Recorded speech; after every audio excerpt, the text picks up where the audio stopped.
আজকে থেকে ধরেন লক্ষ কোটি বছর আগে, কত কোটি বছর আমরা জানি না, আল্লাহ রাব্বুল আলামিন একা ছিলেন।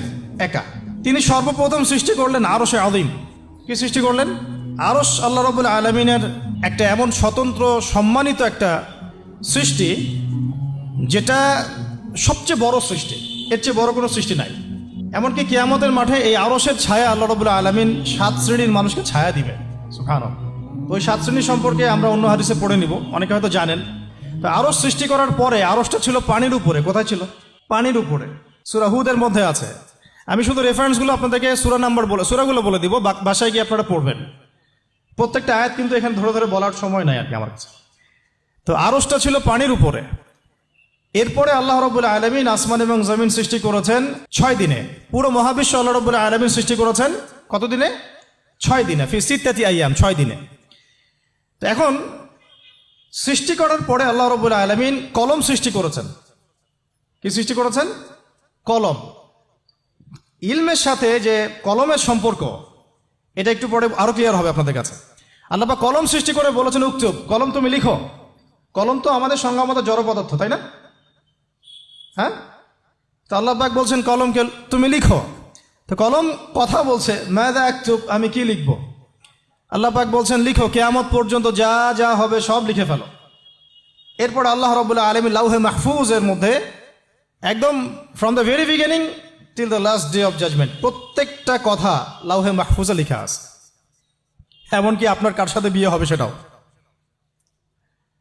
কয়টা বাচ্চা কাচ্চা হবে সেটাও। তাই এত অস্থির হওয়ার দরকার নাই, রিজিকে যা আছে আসবে ইনশাল্লাহ। লেখা যদি হয়ে থাকে আসবে না? আসবে ইনশাল্লাহ, সবর। তো এই জন্য মুমিনদেরকে বলা হয়েছে তোমরা কখনো হতাশ হবে না, কারণ তাকদির লেখা হয়ে গেছে, হতাশ হওয়ার কোনো কারণ নাই। একটা প্রবণতা আমরা সমাজে দেখছি আত্মহত্যার। ইয়াং জেনারেশনকে আমরা নসিহত করব যে ভুলেও নিজের জীবনকে বিসর্জন দিতে যাবেন না। আল্লাহ রাব্বুল আলামিন আপনাদেরকে সৃষ্টি করেছেন তার ইবাদত করার জন্য এবং তার জমিনে তার দিনটাকে প্রতিষ্ঠা করার জন্য। হেলায় খেলায় আপনার জীবনটা নষ্ট করবেন না, ঠিক আছে ভাই? আল্লাহ পাক বোঝার তৌফিক দান করেন। তো কলম সৃষ্টি করার পরে কিয়ামত পর্যন্ত সব লেখা হয়ে গেছে। এখন আমাদের এই পৃথিবীতে তো মানুষ ছিল না, ছিল? এদিকে মনোযোগ দেন।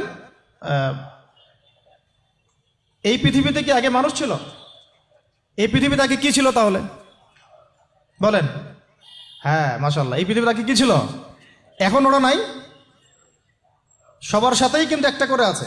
কমপক্ষে কয়টা করে? সবার সাথে কমপক্ষে একটা করে। আর কোন কোন জায়গা আছে যেখানে জিনের বড় বড় আকড়া আছে। পৃথিবীতে যে জায়গাগুলো থেকে ইসলাম বিরোধী অপতৎপরতাগুলো চলে, ওখানে জিনের আকড়া বেশি। আর কথা বুঝতে পারছেন? তো জিন জাতিকে আল্লাহ পাক ধ্বংস করে দিয়েছেন তাদের পাপের কারণে, আল্লাহ দ্রোহিতার কারণে, অবাধ্যতার কারণে।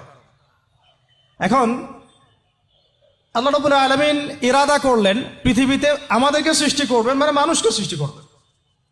আল্লাহ পাক তার সমস্ত ফেরেশতাদেরকে একত্রিত করলেন। ঘটনাটা কিন্তু খুব ইন্টারেস্টিং। আমি জানি এখানে ওলামায়ে কেরামও আছেন, তবে আমি সবার জন্য প্রযোজ্য হয় এমন কথা বলারই চেষ্টা করছি, কারণ অনেকে হয়তো এগুলো নাও জানতে পারে।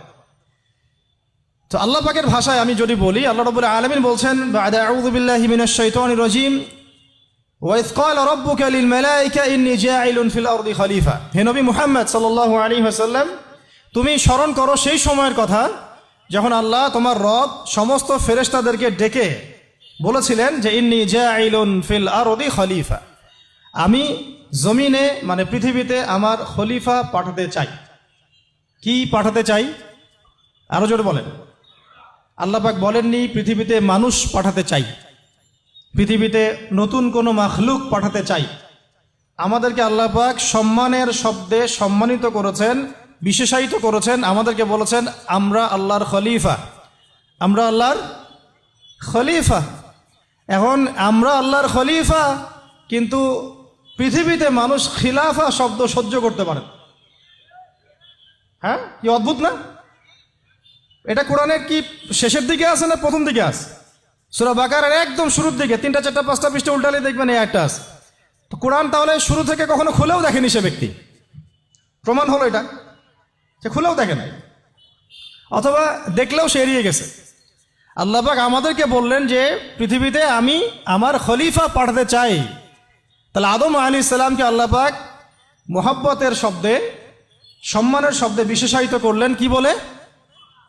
সুবহানাল্লাহ, সুবহানাল্লাহ। আর খলিফা কাকে বলে এটা আমি আপনাদেরকে বোঝাচ্ছি একটা দোয়া থেকে, একটা দোয়া থেকে। এই যে গাড়িতে করে আমরা বাসা থেকে আসলাম বা যখন কোনো সফরে যাই, আমরা একটা দোয়া পড়ি, সুবহানাল্লাযী সাখখারা লানা হাযা ওয়া মা কুন্না লাহু মুকরিনিন ওয়া ইন্না ইলা রাব্বিনা লামুনকালিবুন। এতটুকু তো পড়ি নাকি? বা এগুলো পড়তে হবে? বইমেলায় এসেছি শুধু লেকচার শোনার জন্য না, ছবি তোলার জন্য না। আজকে জীবনটা পরিবর্তন করার নিয়াত করে যাইতে হবে, ঠিক আছে ভাই? বই প্রকাশ করা, ছাপানো, বিক্রি করা, লেখা, এর চেয়ে বড় কথা আমার জীবনটা ইলমের আলোয় আলোকিত করা। আমি বই লিখলাম ধরেন একটা, আমার মধ্যে সেই আমল নাই, লাভ নাই? লাভ আছে? আমি বই ছাপাইছি 100, 200, 500, 1000, আমি নিজেই আমল করি না, হবে? আগে আমল, আমল জরুরি। ইলমের সাথে আমলটা খুব বেশি জরুরি। আলেম তাকেই বলা হয় যে ইলম অনুযায়ী আমল করে। তাহলে আল্লাহ পাক বলেন লিমা তাকুলুনা মা লা তাফআলুন, তোমরা এমন কাজ, এমন কথা কেন বলো যে আমল নিজেরাই করো না? কাবুরা মাকতান ইনদাল্লাহ আন তাকুলু মা লা তাফআলুন, আল্লাহর কাছে সবচেয়ে গর্হিত একটা অপরাধ, তোমরা একটা কথা বলবা কিন্তু আমল করবা না। তো দোয়াটা মুখস্থ করবেন। এই দোয়ার নিচে একটা অংশ আছে, আল্লাহুম্মা আনতা সাহিবু বিস সাফারি। আমার কথাটা শুনেন, খলিফার অর্থটা বুঝেন। অনেকে তো অনেকভাবে ব্যাখ্যা করে আর কি। আল্লাহুম্মা আনতা সাহিবু ফিস সাফারি, আল্লাহ তুমি এই সফরে আমার সাথী। সফরে বের হওয়ার সময় দোয়া পড়ছি আমরা, আল্লাহুম্মা আনতা সাহিবু ফিস সাফারি, আল্লাহ তুমি এই সফরে আমার সাথী। ওয়াল খলিফাতু ফিল আহলি ওয়া মালি, আল্লাহ আমি তো বাসায় নাই, আমার বাসার আহাল মালের খলিফা হচ্ছে তুমি আল্লাহ। তাহলে খলিফা শব্দ দিয়ে কি বুঝলেন? আল্লাহ আমার বাসার আহাল মালের খলিফা মানে কি? আমার স্থলাভিষিক্ত তুমি আল্লাহ, আমি ওখানে নাই বাসায়, আমি সফরে বের হয়ে গেছে, আমার স্ত্রী, আমার সন্তান, আমার মাল, আমার জান, এগুলোর দায়িত্ব তোমার, তুমি খলিফা। কত চমৎকার দোয়া। তাহলে পৃথিবীতে আমি আমার খলিফা পাঠাতে চাচ্ছি, তার অর্থ কি? আল্লাহ রাব্বুল আলামিন এই পৃথিবীতে আমাদেরকে তার প্রতিনিধি বানিয়েছেন। সুবহানাল্লাহ, সুবহানাল্লাহ। তাহলে আমরা নিজেদের আত্মপরিচয় ভুলে গেলাম যে আমরা আল্লাহর প্রতিনিধি পৃথিবীতে, তাই না? আমরা এখন আব্রাহাম লিঙ্কনের পূজা করতেছি। আব্রাহাম লিঙ্কনের পূজা তো বুঝেন না আপনারা, এটা হচ্ছে ওই যে সোকল ডেমোক্রেসির পূজা। আদতে প্রকৃত গণতন্ত্র বলে কিছু নাই এই বিশ্বের মধ্যে, যা আছে এগুলো তথাকথিত আর এটা স্লোগান জাস্ট, আর কিছু না। এটা যারা চর্চা করে তারাও জানে, আমাদের কাছে তারাই বলে। আদতে এই আপনার কমিউনিজমের কথা বলেন, এই লেনিন স্টেলিনারিজমের কথা বলেন, আপনি মুসলিনির কথা বলেন, চাইনিজ দর্শনের কথা বলেন, রাশিয়ান দর্শনের কথা বলেন, আর এই যে আরেকটা কি চলতেছে সেকুলারিজমের কথা বলেন, ন্যাশনালিজমের কথা বলেন, এগুলো একটা তাত্ত্বিক মতবাদ শুধুমাত্র। প্রকৃত মতবাদগুলো আপনি পাবেন বিশুদ্ধ যেগুলো কোরআন এবং হাদিসেই, এর বাইরে না। তা আমরা কিন্তু আল্লাহর খলিফা পরিচয় দিতে এখন দ্বিধাবোধ করতেছি। এই জমিনে আল্লাহ পাক আমাদেরকে তার খলিফা বানিয়ে পাঠিয়েছে।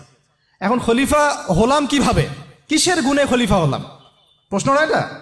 আমাদের কি 10টা হাত, 10টা পা, বেশি শক্তি ফেরেশতাদের চাইতে, যে আমরা খলিফা হলাম কিসের ভিত্তিতে আর কিভাবে হলাম এটা শুনুন। আল্লাহ পাক বলছেন ওয়াল্লামা আদামাল আসমাআ কুল্লাহা, আল্লাহ বলছেন আমি আদমকে এই মহাবিশ্বের যত নাম আছে, নাউন্স, ইসম, সব শিক্ষা দিয়েছি। সুবহানাল্লাহ। এই মহাবিশ্বের যত নাম, এখানে ইসম শব্দের অর্থ কিন্তু জ্ঞান। ইসম মানে কি? এখানে জ্ঞান। মহাবিশ্বের যে জ্ঞানগুলো আছে, এই জ্ঞানগুলো আল্লাহ পাক আমাদের আদি পিতাকে শিক্ষা দিয়েছেন। আমাদের আদি পিতাকে আল্লাহ নিজে শিক্ষা দিয়েছেন। সুবহানাল্লাহ। সৃষ্টিগতভাবে আমরা জ্ঞানী ছিলাম না, আল্লাহ পাক আমাদেরকে জ্ঞান শিক্ষা দিয়েছেন।